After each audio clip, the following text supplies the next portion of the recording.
Ladies and gentlemen, let's go. Gaming, tech, culture. Ladies and gentlemen, let's go. You're listening to the CoolBlackNerd podcast, presented by Say What Radio. Good afternoon, everybody. Welcome to episode 17, Chlorine of the CoolBlackNerd podcast. We are in day 37 of the coronavirus quarantine. I'm your host, Jules. I'm joined by Justice, Dre, and we have special guest, Eamon, in the building. What up? We're just here. Everybody's playing Destiny 2. And since we on lockdown and quarantine, we decided to record another episode for you. Just let you know what's going on. Yep. Mm-hmm. So, what we got? What's popping, everybody? Well, since we're doing Destiny. Shit, a bunch of Vex killing me right now. That's what's going on. Fuck. Oh, my. Shit. Trying to concentrate on the podcast and kill. You'll get used to it. It's not as difficult as you think. Yeah. I've been out the game for so many years. I don't know what this game is anymore. Oh, man. All right. So before you got on, Eamon, we were talking about this Grandmaster Nightfall situation that they just announced. They put out some goals they had in mind for it. They wanted it to be one of the most difficult things in the game. The most. Oh, yeah, the most difficult thing in the game. They wanted it to be more about build crafting, setting up your characters and with various builds, take advantage of the mods and all sorts of stuff that are going on. And they also wanted it to be watchable. So we're going to hold on to that. Remember that they said that. And they wanted you to get their rewards, and I'm doing air quotes around rewards, based on completing it. So it doesn't have like a time objective. It doesn't have a score objective. The goal is to just get it done. And then the rewards that you get for it are an increased chance at exotic and like the in-game crafting materials. So you can make your weapons and your armor, well, not your weapons, but you can make your armor stronger, basically. And they wanted the main incentive to be that you earn a title that they've created named Conqueror for the Grandmaster Nightfall. So there's going to be 6 of them. If you complete all 6 of them in one season, you will get that title. Yes. And there was another little piece of wording in there that people have found interesting. The rewarding part also says something about they wanted your initial completion to be rewarding. So people are kind of confused. Does that mean like after you do it one time, there's no replay value? Like if you keep doing it? So it's weird that they put initial completion on there.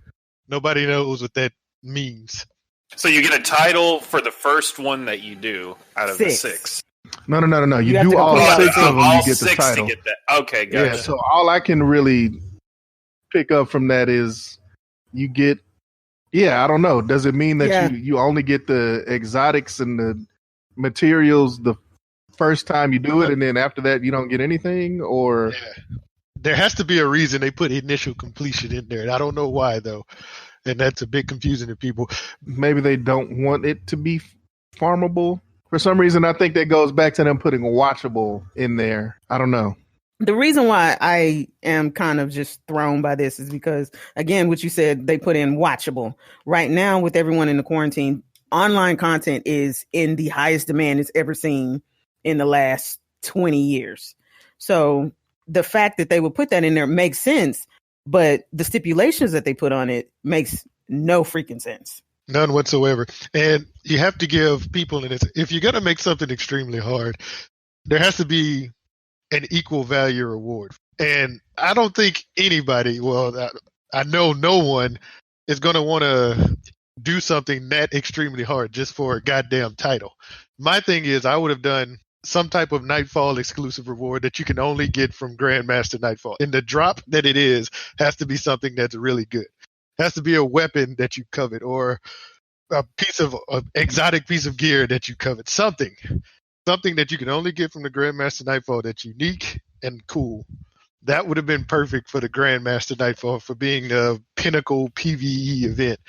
But to just give somebody a title when there's already 12, 13 other titles that you can get. And that would be more beneficial to having? Yeah. I don't get how they sat in a room or just in general just brainstormed to come up with this idea and thought that reward was fitting for what they're calling the most difficult PvE activity that they will have. And we need to explain PvE, I guess, and PvP and all those. Oh, So- yeah. I'm going to go ahead and say, guys, this episode is probably going to get real. Nerdy. It's going to be real nerdy, like even more nerdy than usual, y'all. So, Well, I didn't read any of the details, so it's going to be one of the maps or whatever each week, right? And you complete all 6, or yeah, each week is going to rotate. I think some weeks there'll be more than one available. Just then for once you're done people with to that, catch up. But once you complete all 6 of them, you get the title, and then you get get the title. these whatever materials or upgrades that you need. you'll get that when you complete Any one. of the Nightfalls. Right. Any of them. But you won't get the title until you complete all 6 of them. Yeah, see, that's not really a good reward, to be honest. Like, just to have a title. I mean, all you're going to do is you get the title, and then if people want to run it, they're going to be like, are looking for group, they're going to be like, oh, you must have this title to show you completed, or some shit. I don't know. We won't. Yeah, it's definitely something that was supposed to be catered toward the hardcorest of the hardcorest types of players. And that was my thing. If you're making this activity for the most hardcore players, obviously the most hardcore players are going to be looking for some type of hardcore reward. You're not catering to just like the casual player or whatnot. Casual player wouldn't care as much, but you're catering to the hardcore players, and you're telling them that, hey, you're going to put in all your hard-earned work. It's probably going to take you a couple of hours to do this. And actually, for the first 5 weeks, you won't even get what the final completion is. And even when you get to the 6th week, the final completion is a title. Yeah. This isn't my final form. Yeah, it's very dumb. Very stupid. And I see that they lowered. And then the other thing was they could have communicated this to people a while back, because you had people, because the other thing was is that they also, because the light level of the Grandmaster Nightfall was supposed to be 1060. You could actually see that when you go into the directives, as Grandmaster Nightfall is 1060. So a lot of players, when they saw that, they started trying to grind their way to get to that light level in preparation for the Grandmaster Nightfall. And then Bungie comes out this past Thursday and tells them that their light levels will be capped at 1025 No in the matter Grandmaster what. Nightfall. Yeah, no matter what, you're not going to get any advantage. Not that you'll be capped, but you're not going to get any advantage over 1025, essentially. So if you're 1040, you're going to be playing as if you're 1025. Now, you had players who have been grinding towards 1060 this entire 3 weeks or whatnot. And 4 weeks, actually. Because Yeah. that came out before. And a lot of them have already been at 1020. So if they would have known this before, they wouldn't have wasted their time trying to grind to 1060 if they knew it was going to be capped beforehand. So I felt like this was something that you could have communicated before, unless this is just something that you just came up with. Like before it wasn't intended to be that way, and something happened and you just decided to come out with a new requirement, which is still bad on their part. So this is confirmed. It's not speculation. This is what's going to They happen. did it in the TWAB. Yeah, they put it in there this week at Bungie on this past Thursday. And it comes out, Wow. the 21st? Is that when the Nightfall? Is it the 21st? I think it is. We have to look that up. But yeah, I think it is. Yeah, so about a week and a half from now. And so that's why you have people like Glad, who is one of their biggest streamers for PvE content, who's like, well, then since it's already capped at 1025, I have nothing to do going forward. I have nothing to grind towards or whatnot. So he's already tweeted. You had him tweet that he's going to start focusing on other games for the next 2 seasons of Destiny because he's just not happy with how they're doing things for this season. Right. I mean, he has a good argument. What can he do? Yeah. Yeah, there's nothing to do now. That's the problem that we always had. Like, they're running out of ideas, content, or something, to like keep us going. But man, that doesn't make any sense of what they're doing. It makes it even worse because people were really looking forward to the Grandmaster Nightfall. Very much so. That when they saw that, they was like, "Oh, this would be awesome!" From what they heard and what you anticipated, you had high hopes for it. And I guess that could actually be a problem on our part for having high hopes to begin with, knowing Bungie's track record. So that may have been our fault. We should have expected this, but What if they just tweeted that to get people's responses and be like, let's see what happened. Oh, shit, it's bad, guys. yeah. And when does the Guardian game start? Guardian games is supposed to start around the same time. And I don't know much about the Guardian games. Nobody I don't know. really does. I mean, it's basically supposed to take on the same form as the Revelry did last year. But is that just a reskin of what the Revelry was, which is basically kind of like a infinite forest? You're doing different stuff within the game. And again, to people listening, sorry that this sounds so nerdy and everything, but you knew what you came here for. For this season, as people have been disappointed so far, that's also translated into what has been happening in Trials. What's also because you thought that Bungie was going to put all of their focus into Trials to make Trials great again. And Trials comes out, and one of the main issues with Trials is going to be the same issue that you're going to have with the Grandmaster Nightfall, is that the rewards say going flawless, and flawless means that you go through your whole ticket without losing a match, or obviously you have things like mercy and whatnot, but essentially you go through a whole ticket without losing. Hey, just speak in general terms. It's really hard to do general terms when it comes to Destiny. Yeah, a lot of the stuff that we're talking about that you guys are saying is some of it is even going over my head, and I play the damn game. Yeah. Well, I can break it down to this, which I think is probably, I mean, that could easily speak to just one of the issues that the game has in general. Yeah. It's complex. Yes. I think the biggest issues that they're facing with this Grandmaster Nightfall, I think they kind of gave it away when they said they wanted to make the Grandmaster Nightfall watchable. They may be designing the content with an eye towards how many views can we get on Twitch? How many people can we get watching on YouTube? What can we do to get the streamers involved without necessarily realizing that, hey, we have to start designing this content in a way that not only gets streamers involved, because you definitely need that if you want to have a successful like live service game like Destiny 2 is, but you also have to keep in mind that the people who play the game, the vast majority of the people who are actually going to end up giving you money for the game, like we need to have some kind of incentive to do these activities. Like I remember one of our friends that played quite often with us in the beginning, like since Destiny 1, he stopped playing a long time ago just because he would just be frustrated with like, why am I even doing this? Like, why am I playing the same content over and over? I mean, think about games like World of Warcraft. Now, that's not a game that I played, but I feel like you haven't seen complaints like that about it. And World of Warcraft is essentially pretty similar to Destiny in that at a certain point, you've played everything that the game has, but it has some kind of hook that keeps you wanting to do the same thing over and over. And I think for casual players or just people who aren't streamers, people who are just playing the games to enjoy the games, it has to be loot. They need to come up with something, a better system to create new loot for the game. Like, it's almost like they really don't even need too much in the way of new content. Like, for example, this event that they have for this season, like you could leave this in the game. Different loot. Just give me some unique loot that I can only get from doing this. And I'm going to do it. And yeah, that's their definition of unique loot, is just changing how the gun looks or changing how the armor looks. Underneath, it's the same thing. They just reskin it. And that's the problem I feel like they've had for some time. All of the perks and armor and everything, it's just a new skin, but it's the same thing. And I will say one thing Destiny has always had going for it is its gameplay. That's really what people really like about it, is the gameplay is awesome. It's unique and it's something that you can't really get on any other game. That's what Crafty, who's a big PvP streamer, that's one of his big things, is he wants to play Destiny more because it's fun to play. It's fun to play the game, but it's just they don't give you a reason to continue playing. Like, you don't care about the rewards that you get. But the gameplay itself is just awesome, and it's something that you don't get from any other game. I can give them that. They just need to work on the rewards, man.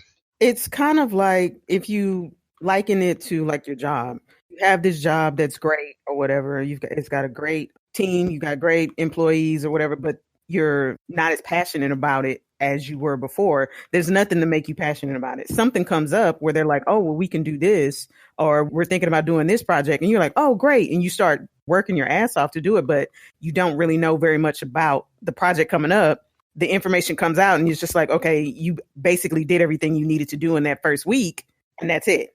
Now you're like, well, shit. You're back to being bored. You know it's a great company. You know it's a great job. It's just, this shit is boring. And honestly, this, unfortunately, and I think that's probably the difference with World of Warcraft.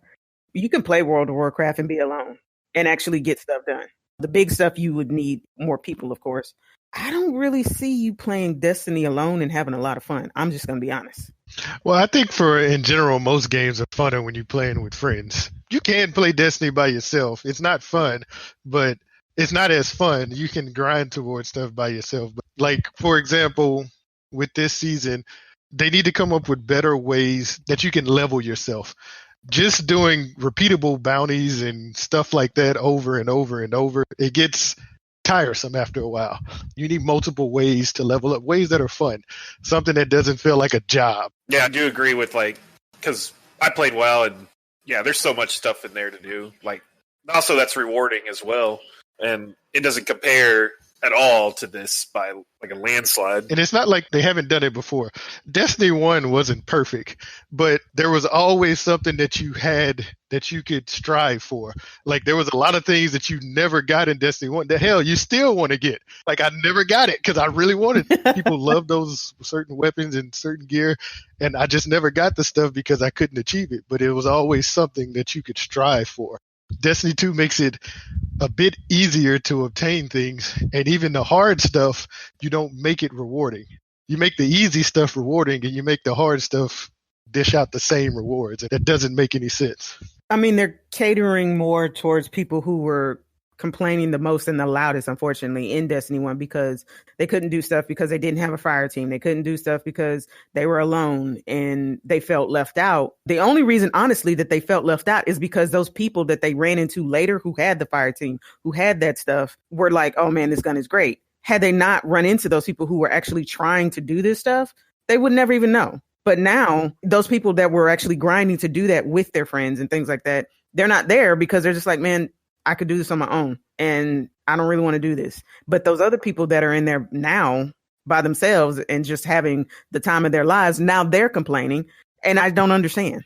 I think one thing that they could probably take from this is that people were complaining about obtaining things in Destiny 1, but that's a good thing. If people are complaining, they're playing your game.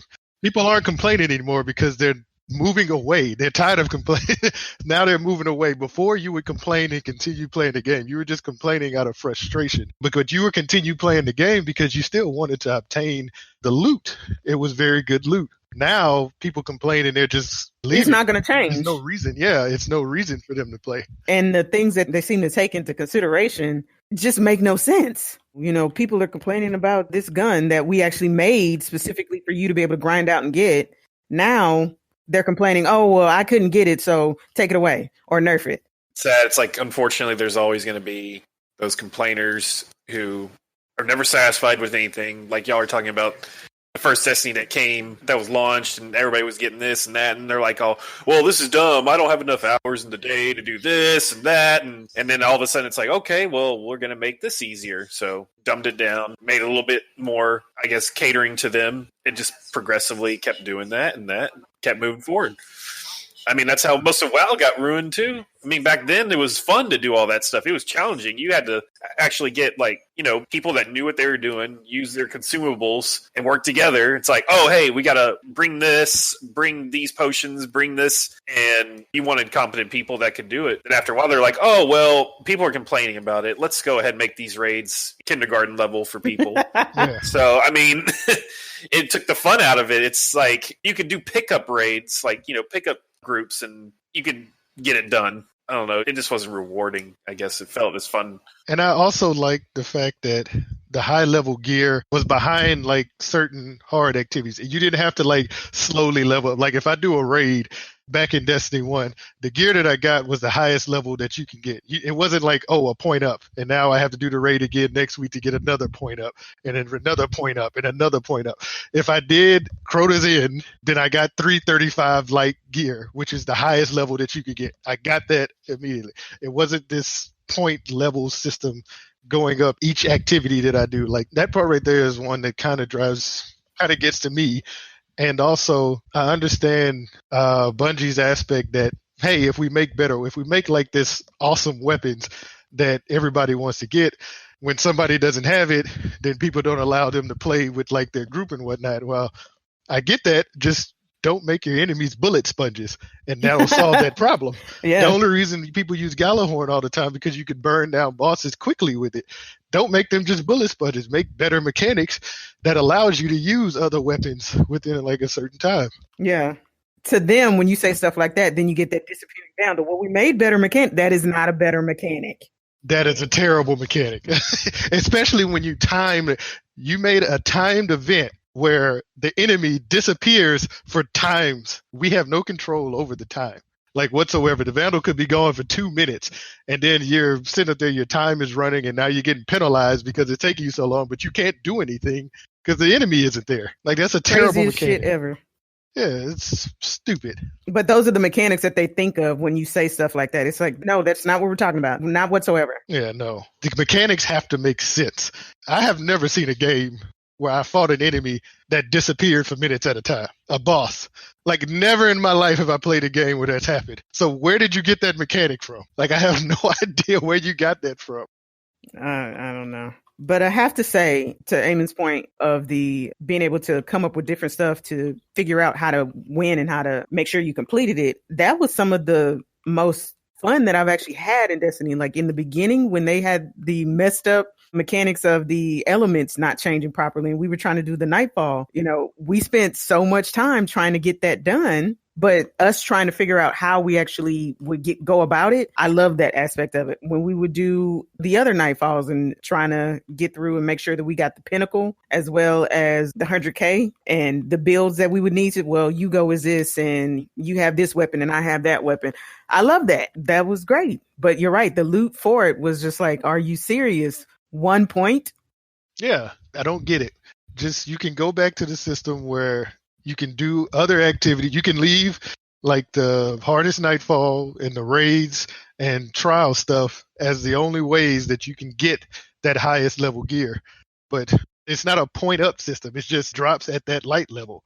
Like, stop this point crap. They're trying to elongate the time that you're spending in the game when honestly, just to me, it would look better and be more beneficial if you had a crap ton of players playing at one point in time because they're all trying to grind and get it up. That sounds bad, but you know what I mean? Then to actually have where the player base is falling off because they're being so frustrated with the way that the game is actually set up over time, than to just have a whole bunch of people playing it, let's say, for instance, like 3 weeks, and then it just completely drops off, then to just over time, it just trickles off and they never come back. Right, and they won't come back. And that's the other thing is that when you don't have this little point system, like when you're just going up slowly, if you have it to where like the raids drop the highest level gear, did you have more people who are willing to help out other people, like finish the raid? Because you're not trying to just level up yourself when you're doing the raid, because you're doing the raid every week trying to level your own point, you're trying to level your own light level up. If back in the day when people finished like Vault of Glass and they got their gear or whatnot, or they got their weapon, they would try and help others. There were more ways for others to join like teams and help out as well, because you're not trying to grind yourself, and that brings more of the community together, and as opposed to everyone just trying to grind for themselves. And a lot of the PvE streamers are doing that. Like, you don't see, for example, Glad doesn't really bring people in to do raids and all that stuff anymore because he's trying to level his character up. And it's ridiculous. The point system is supposed to make the game a longer process, but nobody wants to run a marathon forever. It has to end at some point. And honestly, I don't know if you guys have ever played Warframe, but that's what Destiny is trying to do. They're trying to get at their level. Warframe is a free-to-play game that started off not in the best state, but they were able to come back and bring everyone back to it. And since then, been able to keep them. But they gave the players pretty much what they wanted and more, and continued on with that. That seems to be the game that they're actually wanting to go after. But it kind of seems like they're trying to go after like COD games, Call of Duty and all the rest of that, which is completely out of your element. That's going to be something totally different. I don't understand. But especially in this day and age when the demand for online content is ridiculous, I just found that their want of it to be, because I've heard this before, they want it to be an esport, because honestly, esports is, even in the quarantine, has gone up, because this is, it's all people, most of the gamers they were doing before, they were playing, but they still had their other lives that they had to deal with. Now they're just gaming no matter what. This game can have its set up in esports, but it's too much that's got to change before that can happen. And I think that they're trying to put the cart before the horse in this instance, honestly. Like, oh, we'll fix it later. Nah, you losing too many people for that to keep happening, and that be your narrative again. Yeah, at some point that has to change. It's like a bad relationship. I'm not coming back to you. But that's part of the thing. Like, after you don't play it for a while, I guess Amon could actually attribute to that. When you don't play it for a while, you do miss it over time, because the gameplay is fun. It's just that when you usually get back into it and you get back to the grinding aspect, you kind of run into that problem like, oh, now I remember why I stopped playing, because I don't get shit for doing this stuff. I don't get anything. But you will have something to strive for once you come back for a bit, and you're just hoping that they kind of continue on the right path after you come back. And sometimes it happens and sometimes it doesn't. If you came back during Season of Opulence, which was one of their previous seasons, you were happy because that season was awesome and the way they were doing things was good, and you thought that they were going to build on that. And then they come out with Season of the Worthy. Well, this is the thing that kind of frustrates me. So after coming out with Season of Opulence, Bungie, which is the publishing company and the software development for the game, said they can't keep up that type of content. It's too much for them. You know, they had so much to do previously when they had Activision and the other development houses behind them, but that was when people were the happiest. So it's like, okay, you got a choice to make here. You either have happy players or figure out a way to make the content that you have and that you can do viable. You can't have it to where, oh, we'll just give you a little bit. This isn't a burlesque show. I'm not trying to see just panties. Show it all. Oh my gosh. I want to be happy doing this. I'm sorry, but I do. Yeah. The funny thing is there isn't much that people are like the community is asking for. That's another thing, is that the community kind of feels like Bungie doesn't listen. Like, obviously it's your game. You do what you want. We can't tell you what to do. Yes, we can. But what I'm saying is, like, at the end of the day, they're the ones who create the game.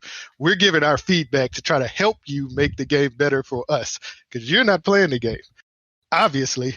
But there are a lot of things that people recommend that are over the top, and a lot of things that people recommend that are reasonable, like just small changes that you could make that don't require you to come out with a whole bunch of stuff.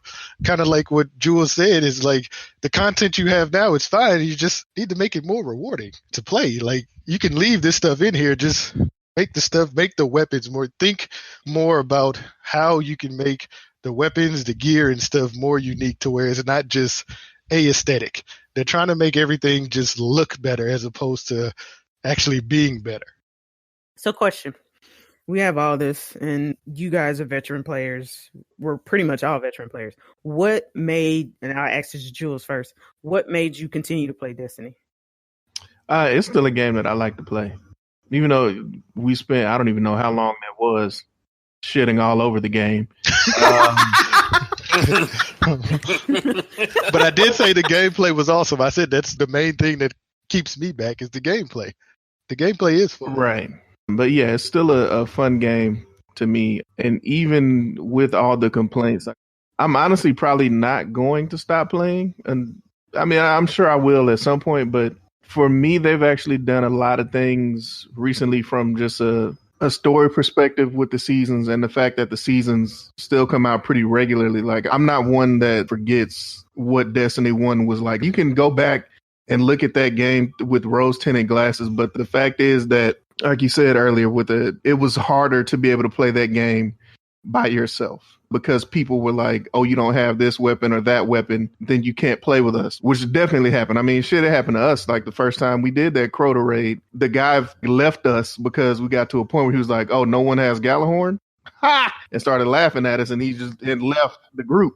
Granted, we beat it, but I'm just saying, like, that was an attitude with Destiny 1 that permeated that whole game, like, the whole time. And then 2, that game had a serious lack of content that I think people are forgetting. Like, you would go a year, 18 months with no updates to the game at all, versus with this, it's updates every 3 months. So, I mean, I don't know what the balance is. I don't think they've found it yet. I think that they've probably gone too far into trying to update it. It's almost like they're updating it too much. Like, maybe put out a larger update every 5 or 6 months versus trying to put out something new every 3 months to have more time to develop better rewards. Because really, it all just comes down to the rewards. Because a lot of the stuff that they've put into the game is actually fun. Like the Seraph Tower, really the first few times you do it is fun. It's just after a while, once you've done whatever it is for the season, there's no reason to do it anymore. You look back at the previous season where they had another event, the Sundial. That event was fun, but once you got the rewards, it was, I don't really need to do this anymore. So I think they just had to figure out a better reward system. But the reason I keep playing it, it's still a fun game to play. The gameplay is still fun. And I mean, honestly, for me, like, I moved away from home for a job. And I really didn't know anybody up here. So for a while, it was like the only way for me to keep in touch with people, like on a consistent basis. So that's definitely part of it too. Yeah, and that's usually what these online games they do for a lot of people. I wanted to say, yeah, I do remember like the huge gaps in between content in Destiny 1. I think the thing that kept you intrigued was that there were so many different things that you hadn't gotten yet. So like I didn't mind running Vault of Glass every single week, which was the very first raid that Destiny had, because I still had good weapons that I wanted to get. Almost every encounter of that raid had a coveted weapon. Like it had a weapon that you really wanted to get. And even now, let's say once you get your rewards from the events that you do now, they're so lackluster, you don't care about using those rewards over and over again. Like once you got like Fatebringer, which was a coveted weapon back in Vault of Glass, you wanted to use that all the time. Like you wanted to go and do things just so you could use your Fatebringer, or you wanted to go and do things just so you could use your Gallahorn. When I get the rewards in Destiny 2, I'm not like, oh, I really want to use this. So I just put the shit in my vault. Like, okay, I got it. It still comes back down to the rewards. But like I said, as long as the gameplay, for me, I love playing the game, even though it's not as rewarding as I want it to be. The gameplay is awesome. Like, I can't tell you how good it feels when I'm playing PvP and just to snipe someone in the head. Like that feeling that you get, like you don't get that from any other game. Like that snipe, like peek it. When you land, it just feels so much different than any other game. I've played Call of Duty and a couple of other shooter games, and like all of the guns, all of the kills, they kind of feel the same for the most part. It's like it doesn't really differentiate between a snipe or an auto rifle kill or pulse rifle or hand cannon kill. It just, if I hit the guy, makes the same sounds, makes the same feel, like everything just feels the same. I can agree with that. Destiny just has like a uniqueness to it. And I've had these arguments with my 13-year-old son. I will never win because he's a Call of Duty and a Fortnite person. And I'm like, I don't get it, but hey, you enjoy your game. But Destiny has a better gameplay than those two games, in my opinion. But I don't know. I just love the gunplay of Destiny as opposed to other shooters. There definitely is a lot of action. I would say.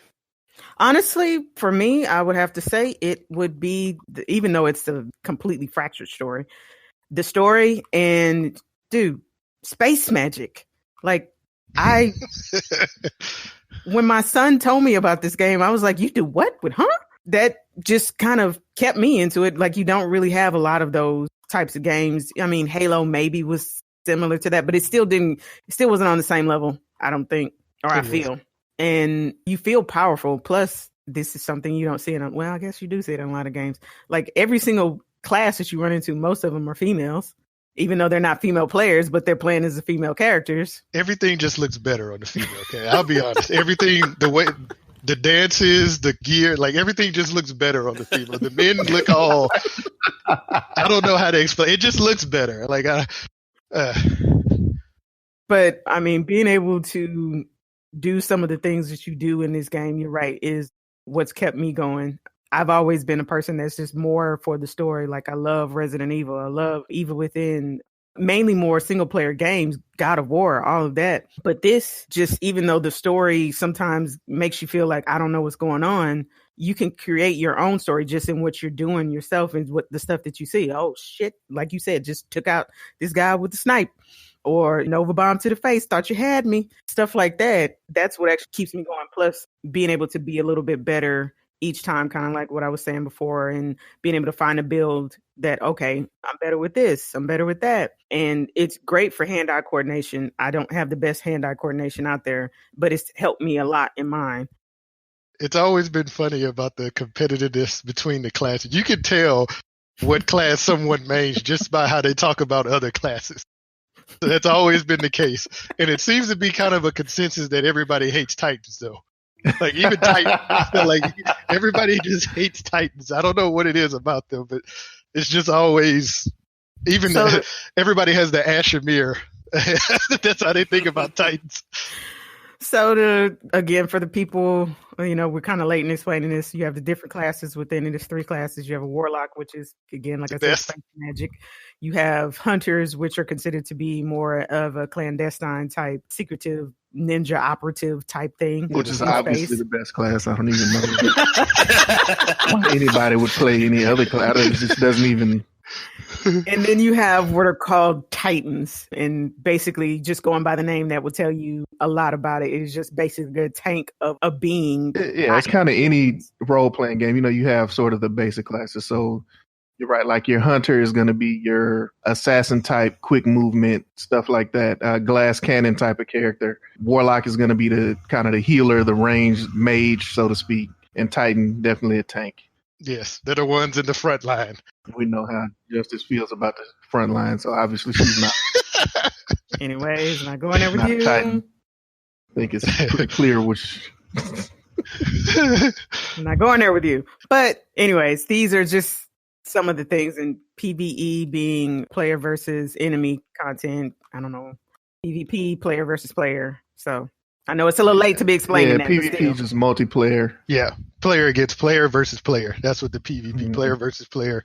And PvE is player versus enemy, if I'm not mistaken. But it's weird because that enemy could be a player. Whatever. You would have thought, one thing I will say before I don't know if we're we'll be winding down. Closing up here, wrapping up here. But one thing I will say is I have to give Destiny or Bungie a lot of credit because the way Destiny started, most games probably would have ended the way that they had that massive shift in personnel at the very beginning, where the half the daggone team was just left. From there, they had to pretty much take what they had and kind of build on it without a lot of the core developers and the core people that started on the game. And you could kind of tell there were some gaps because, even from the beginning of the story with the darkness, whoever came up with the darkness storyline, I guess they were part of the group that left the company or left the development of the game because that's something that never got explained and that just slowly dropped off. Most companies probably the game may have collapsed because, it was a big part of the game. Yeah, so what happened is they've been developing this game for 5 years and, they had the partnership with Activision, and I think maybe a year and a half, 2 years before the game actually came out, Activision came in and kind of scrapped everything, from a story perspective for some reason. And of course, when you do something like that, that's what led to all of those people quitting. And yeah, man, you're right. The game, they could have just folded and moved on to something else. Anthem. Anthem. The exact same thing happened to Anthem, and the game did not survive. But I think it just speaks to how strong the actual gameplay itself was, that even though the game came out and had this weird, really disconnected story, which I think they're doing a lot better now. Yeah. From a story perspective. But if you really go and kind of look up what happened, it was bad. And then you brought up the darkness, I think that's a great illustration to the point where now, even in Destiny 2, you now have the game director just now coming out and saying, when we came out with Destiny 1 and we were talking about the darkness, we really had no idea what that was. We didn't have an enemy that was the darkness or what the darkness actually meant. Now they do, which I hopefully we'll see pretty soon. I think next season might actually be. I'm not saying from a activities perspective pretty big. I don't know how much time they really had to put into whatever content they're coming out with, but I think from a story perspective, there's a lot of things that can probably be brought up before they come out with whatever the big expansion is in the fall. But we'll see what happens.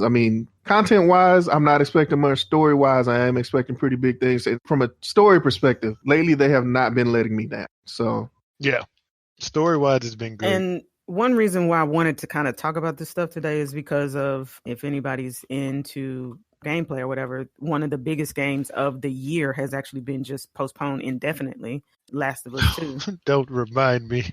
But I understand. Yeah, Last of Us 2. But I understand why they did it. Honestly, they were just if we put it out right now, it's not going to work. And we don't want to do that. Whereas you have so many other companies that did that and it destroyed the service or the game. And the service right now, one of them being Stadia. Stadia wasn't the best when it came out to most people. We still enjoyed it. We didn't really have very much problems with it. We even gave one away here on the show, but it didn't land with the impact that it should have at that time because it wasn't in the best state that it should have been, honestly. Then you had services that came out kind of like the Xbox Pass and the GeForce Now service, which came out with free tiers and things like that, whereas Stadia is playing catch up with that. And in this particular time, you know, that's not a service that's being recommended for people to play. And they kind of lost out on that. I mean, the GeForce Now is a better option, which is in the same space as Stadia. It's a better option at this point. Unfortunately, they just didn't take the time. That's all. Yeah. And I wanted it to work. That's why I was one of the early adopters, the pre-orders. I was excited about it, but they just didn't execute it right. They still have a chance. I mean, it's not like it's not over. It's just not a good start. It's kind of like what Jules saying. If they take the time and they come back and put in the effort and everything, similar to what Destiny has done, they could do it. But it just depends on whether or not they do that. And Jules has said this more than once. Google is not known for putting in longevity into stuff that doesn't work out how they expect it to in the beginning. So yeah, they'll move on. Yeah. Yeah, definitely. They will say, "Oh, Stadia was in beta that whole time." You know, we decided not to. So I don't know, man. Yeah, I think it's something that they should definitely stick with. I've been playing with it kind of intermittently over the past, you know, since we've been in this whole lockdown situation. I mean, not to tell on myself, but it's cool. You know, sometimes you sit on conference calls and and you know, you don't want to just be away from the computers. I mean, it's real convenient to be able to just plug a controller up, get some high quality gaming time in.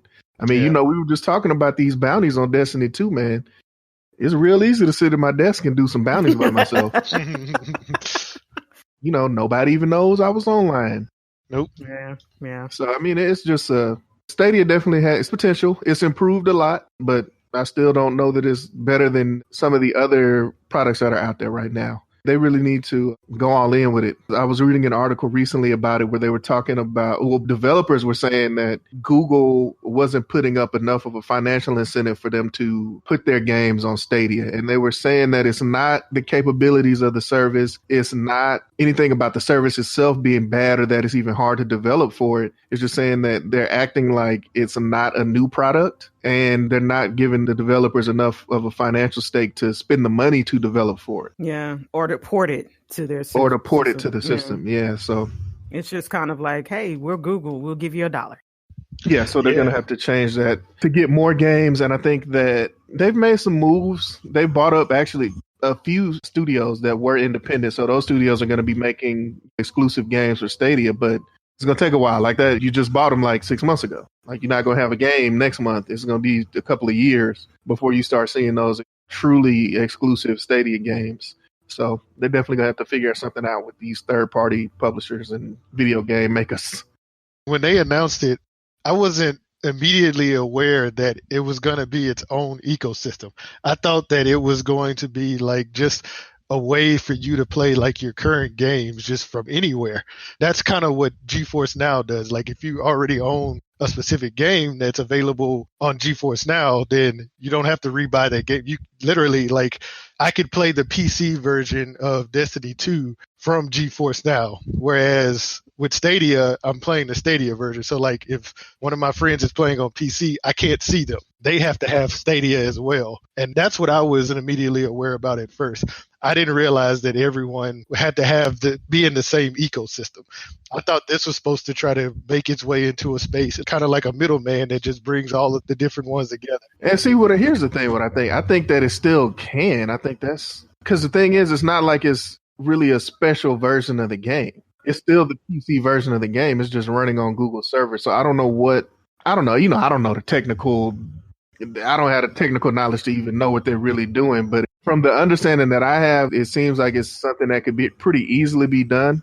Honestly, man, I feel like it probably just comes down to whatever agreements they have with whoever, with these companies. Like, it may not even be a Google problem. Like, we've seen crossplay issues even between Sony and Xbox, where it's just like, where Sony honestly was like, well, we have the best exclusive games. We've sold the most consoles. So, no, I'm not going to make it easier for you to get an Xbox and play with your friends, get a PlayStation. So, who knows, man? Not me.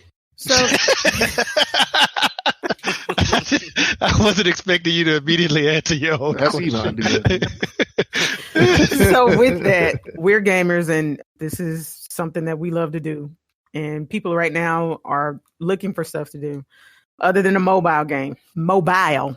Did you really say that? Yes, I Take did. it. Say mobile, damn it. I just wanted to be funny. Damn. Anyways, what game would you suggest for somebody who's just getting into? And Dre, I'll point that to you first. I don't know if you actually want to point that to me, because I'll be honest, besides Destiny, I can't really think of any other game I've been playing, really. That may be more of an Amon question. He plays more games than I do. Well, not recently. but now since quarantine, where they at? Because I actually don't play a big variety of games, to be honest. Well, I know that, but you used to play like 2K and things like that. I was wondering, would you do Oh yeah, sports game or something like that? Would that be an easy way for them to get into it?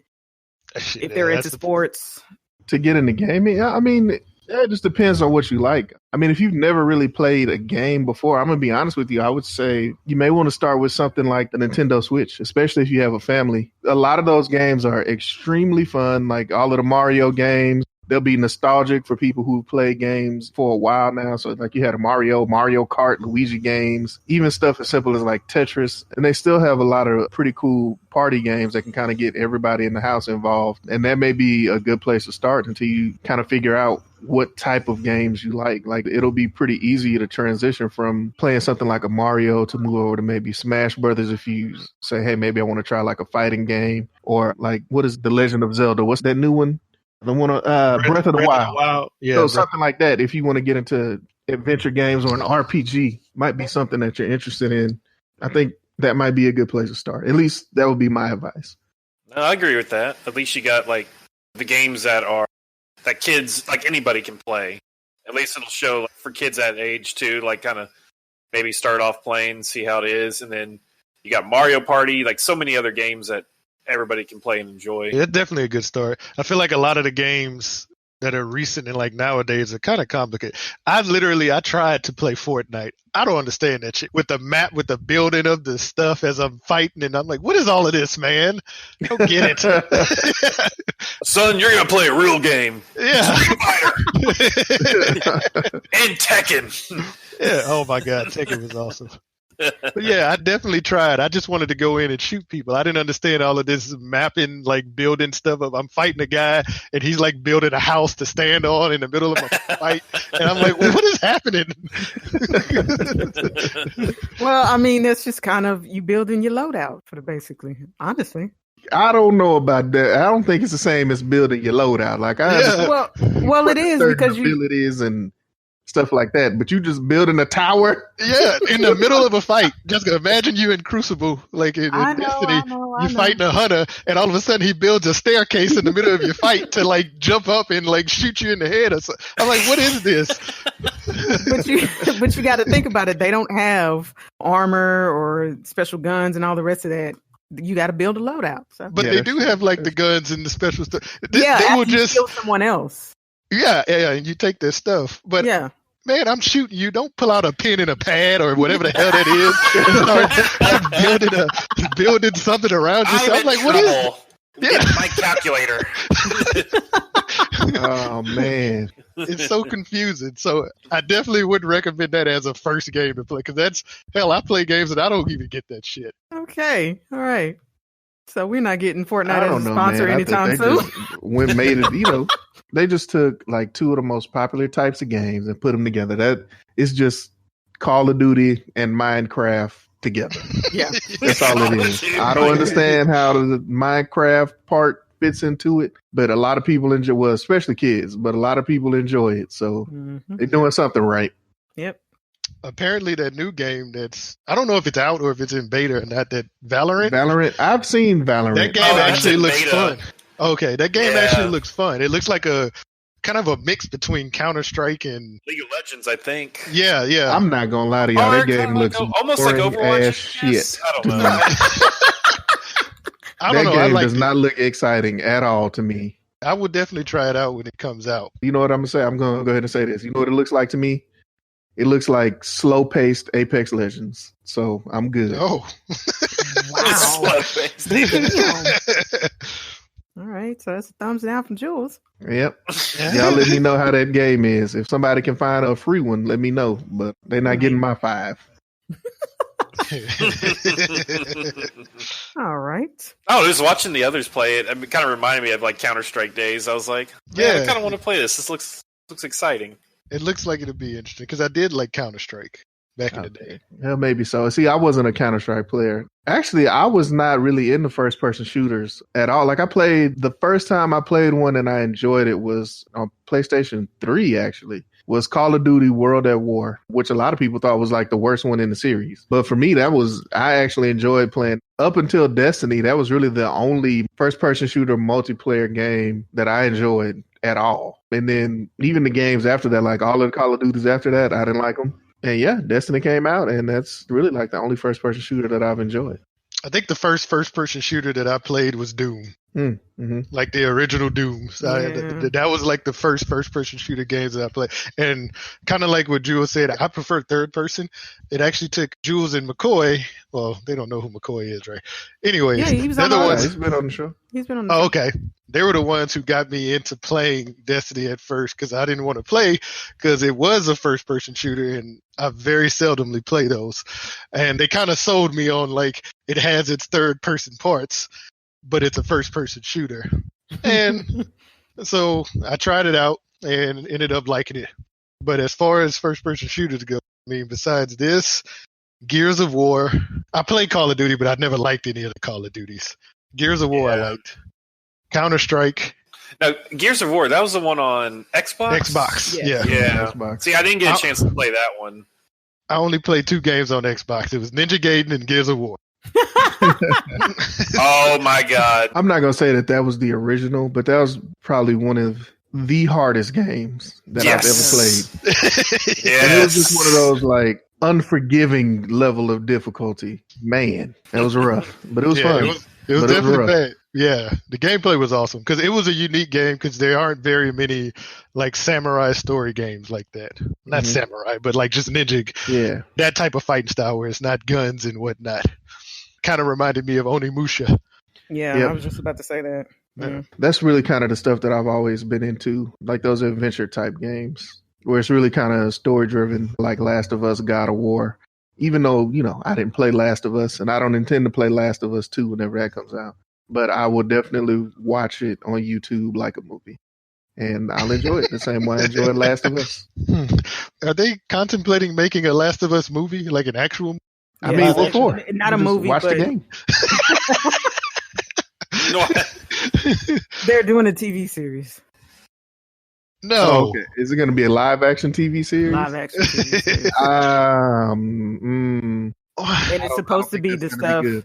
It's supposed to be the period between when lost his daughter and to when he met up with Okay. Ellie. Like that's it. It's supposed to be in that terms, bringing up the Fireflies because he was cool with her previously, and so was his brother, but they fell out in some way, and they go through all of this stuff before you actually meet Ellie and go on what happens in the game. I got you. Okay, here's my concern immediately, just from even saying Last of Us TV show. It sounds like it's going to be Walking Dead, and I I knew you was And gonna a lot say of people are saying that. don't like it. Saying that. that. It's supposed to be live action, but I've also heard that it may be into the whole thing of like the Netflix Love, Death and Robots type thing where it is live action but animated at the same time type thing. So if they did it that way, I think a lot more people will be into it, but I still feel that it would probably be a little bit of TWD. So I don't know. It just depends on what they do. I think do it like Kingdom. Kingdom is a very awesome show. I will give you that. Kingdom is a very good show. And it definitely, when I first saw it, I did not think it was going to go the way it went. Yeah. If you haven't seen it, it's a show on Netflix. They just released to Second season. like a couple of weeks ago. There are only 6 episodes per season, so there aren't any filler episodes. It immediately starts with drama and problems, and it ends that way. Like each episode builds on that. And I don't want to It's tell also too much about the show because there is some intrigue and there is some mystery. When you first watch the first episode, you're going to come up with your own theories of what's happening and what's going on and what these things are. But It's also foreign language, so you'll have to change that as well. I'm one that prefers to listen to it in the original language and read the subtitles because I hate looking at mouths where the words aren't moving to the sound. Yeah, Like I hate it's that. weird. Now. And then Yeah. And now it's even weirder because the dubbed language will be super loud. Like it looks like it's supposed to be a quiet scene. Like they sneaking around, and then all of a sudden you hear some super loud American dude. Hey, we over here. No, but you gotta be quiet so they can't see us. Bro, are you paying attention to the? Are you just reading words without watching what's happening on the screen? It's like, here's a piece of paper, here's your script, read it. Yeah. It's crazy. Yeah. What predicament am I in? Just read it. Yeah, just read it. What's my motivation? I can't wait to watch this movie I voiced in. Yeah. It's like, just read it. Don't worry about the emotion. And that's the thing that it ruins for me, is because and when it's in its original language, you can hear the emotion even in a different language. Mm. When it's in dubbed over, the person doesn't have the same emotion about that particular scene. It's like the guy's talking regular. His mom just died and he's crying, but he's talking regular. Like the dub over is just a normal voice. Oh, my mom has passed away. Yeah, that's exactly what it sounds like. Karen, can't you tell I'm crying? This really hurts. Yeah.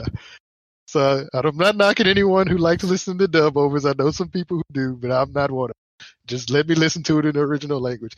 And it also kind of helps me learn some words. Even though I can't put together a sentence in any of these languages, I know when I hear certain words, you kind of remember what they mean. Yeah. That's how. Oh, also, let me throw this out there to y'all. Another good show. It's in Spanish, but really good. Money Heist. Check it out. Yep. Definitely one. That's actually one of Netflix's highest. I think it's like the second highest or third highest. I think they just came out with they call it parts. They're not calling it seasons. I think part 4 just came out yesterday. Excuse me. Bless you. Bless you. Yeah, he's doing the dub over. I thought it was a question. It came out yesterday. I couldn't catch the sneeze. Yeah, maybe. And that was. Is this one season or is this season 4? I'm gonna say it this way. I think to me, the first 2 parts were one season. Okay. Part 3 and part 4 seem like they could be a season on their own. Okay. Yeah, I would say that. They're definitely tied together, but the way that part 3 ends, you could see that being like the end of a season and part 4 picking it up. And then the way part 4 ends kind of seems like it could be the end of a season versus parts 1 and 2 felt like they should have just been together. I gotcha. Yeah, I watched the first one, but I'm going to probably watch more later tonight, so just going to. And I will say, no spoilers. Yeah, whoever the marketing person is for Netflix has been doing a pretty damn good. That was genius to add the top 10 to show that stuff. I can probably tell you it's been a big success for them because a lot of people, you're talking to a lot of people and it's like, hey, have you seen this? Yeah, I've seen it because it's on the top 10. Like everybody seems like once you see that top 10, you're like, why is this number 2? Let me check this out. Yeah. Why is this number 3? So that was smart for them to do that. You know what happened last night? I'm going to tell you how good that works. I'm sorry to cut you off. How well that works. I was randomly looking at you. I fucked around and watched The Last Airbender again. That horrible, horrible movie. Oh, Jesus. Because it was number 4. How? Why the hell was it? That was my question. I was like, how is this number 4? Let me see. Did it get better over time? What's going on here? No, it didn't. It didn't. Spoiler alert. Was that is it because it's the most watched, they go weekly by that? I have no idea, but it was number 4 yesterday. Because, I mean, usually the top 10 that I look at daily, there's some, there's meh, and then there's that was a great movie. Yeah. And The Airbender? Yeah, man. Watched it again. I'll say this, I was surprised at how many actors that are now, really famous were actually in that movie. In that awful movie. Part of me wants to say that I wonder if this is happening as well. If some distribution companies may pay, why wouldn't get their stuff put on the top 10? I would. Yeah. Pay. He's like, oh yeah, I'll put this in the top 10 Netflix. I know nobody watches it, but if you put it in your top 10, people will watch it. Yeah. I mean, that's what it seemed like what it did with Rotten Tomatoes, and they did Batman v Superman back then.